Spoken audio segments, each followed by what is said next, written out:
r/Nosleep. Posted by u/fluffyboy2.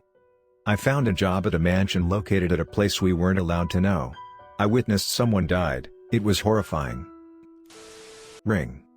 I immediately woke up. I forgot to set the alarm. The bell rang, which means I have very little time to prepare myself. I quickly brushed my teeth and tripped on my way to the closet. I didn't even feel the pain because I was in such a hurry. I finally got the uniform on me and ran out of the room. The other 4 people also went out of the room, but they looked calmer than me. Of course, they can do things faster than I could. Huh? 4? That means 5, including me. But last night, after everyone went to sleep, there were up to 5 others besides me. The guy next room didn't come out of his room. I knocked on his door. "Hey, I think you should prepare faster, it's almost time for work." No response. I opened his door. The room was empty, no bed, no luggage, no one. Nothing. I asked the other servants if they saw where he was, but they just shook their heads, implying that they don't know.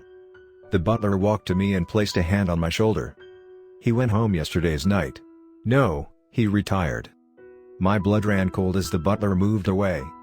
"Anyway, a new day has started, do your job. After today, you all will have to work for 2 more days." Did the guy retire and leave when it was pitch black outside? Why at that time? I tried not to think about it for too long. I looked at my schedule and my first job was to prepare the dishes in the dining room. As I was heading to it, the butler called me. "Hey, you, because Josh retired, so now, you'll have to do his job this morning. Go upstairs and walk down a long hallway, then turn left. You should be able to find the worshiping room. Pray in front of the statue. There is a book there that is open to a specific page. Read it and then you're done. Don't mess up the process." What kind of job required me to pray? I started to ask him. Why would I have to do it? Can't Mr. and Mrs. Hutchinson pray? I mean, if they have a worshiping room in their own mansion, that means they worship whoever they are worshiping. But they need us to pray? You have to do what I say, you don't want to break a rule, do you? Right, it was the rule. I didn't say anything more and walked to the worshiping room. I opened the door and it was a dimly lit room. The room was mostly empty except in the middle part. There was a shrine, not a big one, but it's kind of huge. There was a small book on the ground, it was open to a page full of words. I kneeled on the mattress placed on the floor, looked at the shrine and then grabbed the book, preparing to pray. I started to read from the book. The Witch of Boredom. Oh, you hold such a powerful power. I wondered what I was reading. I was about to stop when I realized if I do, I might get retire. From the depth of our hearts, we know that your power is the most powerful. Us humans are just toys for your enjoyment. We will satisfy you with all we have. We will use our lives for your fun, our blood for your drink, our body for your power. We hope that one day, you will be able to use this world as your toy. After finishing the whole thing, a piece of paper fell out of the book. It was a part of a paper. I went out of the room and took out my phone. I scrolled through pictures after pictures to find the one picture that has a torn page. I finally found it, and when I connected the two, the whole thing was finally revealed. File: The Hutchinson Family. Creation of the witch. The Hutchinson family is a group of creatures, Mr. Hutchinson, Mrs. Hutchinson and the butler. Their existence is to create a normal feeling to whoever meets them, but they are not human. They look human, but they aren't. They can hire new servants by finding teenagers from the age of 16 to 18, then, those teenagers will have illusions of an ad. By applying for the job, those teenagers will become toys for the witch. There is no escape except surviving through a whole week working at the mansion. Shivers ran down my spine after I read the whole thing. "Hey, did you finish praying yet?" It was the butler. I quickly hid the note behind my back. "Yeah, I did." He didn't suspect a thing. Instead, he continued saying, "Good, you can get some rest now. There's nothing else you need to do today." He walked away after that. I was still standing at my place. When he finally got far enough, I heard a grunt from the room that was facing the opposite way off the worshipping area. I opened the door and... Oig, help! It burns. It was one of the servants. He didn't have his clothes on him. What happened? I touched his back, but then I took my hand back after I felt the heat coking from his back, which was becoming redder. "Please, help." He could only yell. I thought for a while and then remembered one of the rules to say that an ice cube must be used at the part that was being burned. I ran downstairs and headed into the kitchen. While I was running to the refrigerator, I saw Mr. Hutchinson still sitting on a chair and eating his breakfast. It was so normal that I can't believe he isn't real. I opened the refrigerator and took out a bag of ice cubes. I quickly ran upstairs and went into the room, but by that point, it was too late. The guy was already lying on the floor, dead. His back was being swarmed with flies. It started to rot slowly and the smell filled the room in no time. I ran to the restroom and threw up in the toilet. I've always thought that we were being killed off one by one, but I've never fully believed in it. But now, I got a confirmation. There was no doubt, we are all going to die sooner or later. I came out of the restroom and was trying to find the butler. But I saw the butler carrying the corpse down into the basement. I followed him, as quiet as possible. After he reached the bottom of the basement, he opened the iron door and walked inside. I poked my head inside, peeking at what the butler was doing. He threw the body on some kind of machine and started the thing. That's when I noticed something from the top of where the body was. It was a platform coming down. When it finally got to the corpse, I looked away immediately. I could hear bones being crushed, and in the middle of the machinery sound, the bone-crushing noises, a little bit of blood flew out of the room and went onto the wall of the basement. God damn it, now I have to clean the thing before it dry. I heard the butler walking toward the opened iron door. I dashed out of the room to get back upstairs. I could feel the sweat coming down from my head. I didn't want to get caught hanging near the basement, so I made a run back to my room. I didn't eat for the whole day because the image of the rotten back was still haunting me. Hell, I could even smell it as of writing this. I got some rest, and when the night came, ring. I woke up and checked my phone. It was nearly 11 p.m. I washed my face a little and walked out of the room. The butler then walked to us, handing us $500 each. He continued by saying, "Today, Ryan, one of the servants, retired. I can't tell him that I know what happened. I don't want to end up dead." We then came back into our rooms. As I lied on my bed, I started to think about the amount of money I've earned. I asked myself one question. Will it be worth it if I make it out of here alive? The morning was normal. I woke up to the sound of the alarm. I got my lesson from the previous day. I prepared carefully and changed into my uniform. The bell rang and we went to work, blah blah. But I just couldn't get the scene of that Ryan guy dying. The work we have to do today is quite convenient for what I was planning.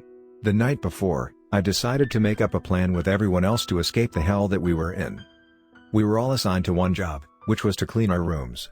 Not just our one room, but the whole 10 rooms for the 10 servants. Because there were 4 of us, I and another person named Nick decided that each of us would clean 3 rooms while the other 2 clean the rest. I told them quietly to meet me in my room after finishing and that I have something to say. First I cleaned my room, then I started to move on to the rooms next to me. It was the room of the guy who retired in the middle of the night, the time when everyone was asleep. The room was empty, so I didn't spend too long cleaning it. Until I got to the closed curtains. I opened it and like every other room, there was a window. But under the window, there was a notebook, a diary of some sort. I opened the first page. This is the personal diary of Paul. Please don't read this without my permission. Paul, so that was the name of the person who was in this room. If he indeed retired, why didn't he bring his diary with him? I flipped onto the next page. I'm writing this just to keep it as a memento of my first time working. The first day is normal. Got a house tour and $500. Free cash, I guess, just hopes that I won't be tortured the next day. It was a humorous take on the first day here. I turned over to the next page. It isn't as bad as I thought it would be.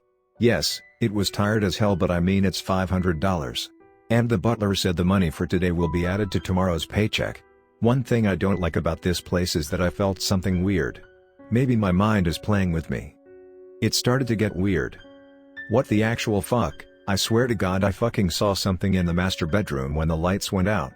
Right when I lit a match, I felt a burning sensation on my leg. When I looked at it, there were scratches. I'm creeped out by this place. I will retire soon like the previous 3 people. Lights went out and a match being lit. According to the book I found, he must have met the lurker. I finally flipped to the final page. I'm writing this in the middle of the night. I can't handle this. Someone has been knocking at my door for a few hours now and I can't get any sleep because of it. I'm too tired to even think about anything anymore. There was nothing else. A knocking in the middle of the night. Hey, are you done? We've been waiting for you in your room. It was Nick. I stuffed the note inside my pocket and responded, sorry. I've just finished this room.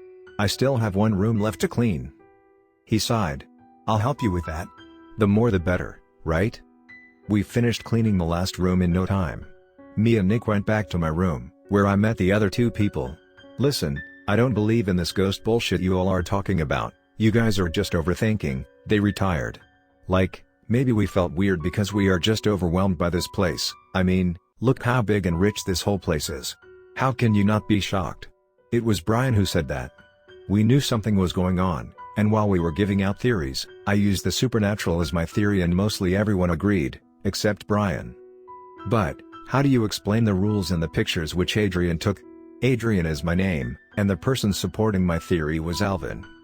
I don't fucking know, maybe they're just fucking with us. Maybe, they're just setting up some fucked up pranks. Brian insists. We had a small argument and then he left the room. We started to talk about making a backup plan in case of something happening on the last day.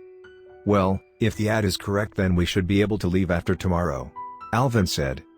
But, if something goes wrong, we should have a backup plan, Nick answered. It would be great if today and tomorrow go by peacefully, but there is no guarantee. If something does indeed goes wrong, run to the main hall, I think my first task will take place there, I said. Night came, and while I was sitting in my room, thinking about my family, someone knocked on my door. It wasn't midnight yet so I opened it and it was Brian. I'm sorry about this morning, I'm just pissed that everyone else retired leaving us all alone here to clean their rooms. It's okay, come in. I invited him into my room. So, what did I miss out on? Brian said. We made a plan. What is it? I started to explain it to him, and he sat through the whole thing, listening closely. It's not like I believe in ghosts or the supernatural, but I'll agree with your plan. As long as I can get out of here, I want to see my little brothers back at home again. Our parents died when I was 14, our relatives don't care about us and I had to make money on my own. They are too young, they won't be able to live without me. I did leave enough money for them to live through a week. I'm being placed under a huge pressure right now. I finally got to understand Brian more. Just as I was about to say I understand, the lights in the room went out. I lit up 2 matches and told him to hold one. I walked up to the door and tried to open it but it didn't move a little. Brian was standing behind me. Hey, do you see those eyes in the corner of the room? I quickly yelled. Don't look, hey. Thump. The light came up again. I turned around to see Brian on the floor, face first. I turned him over and there were no eyes. I opened the door and dashed out of the room. I called for Nick and Alvin. But when we got back to my room, Brian wasn't inside. It was the butler. Here is the money you all get from today. And, I'm sad to inform you that, Brian, has retired.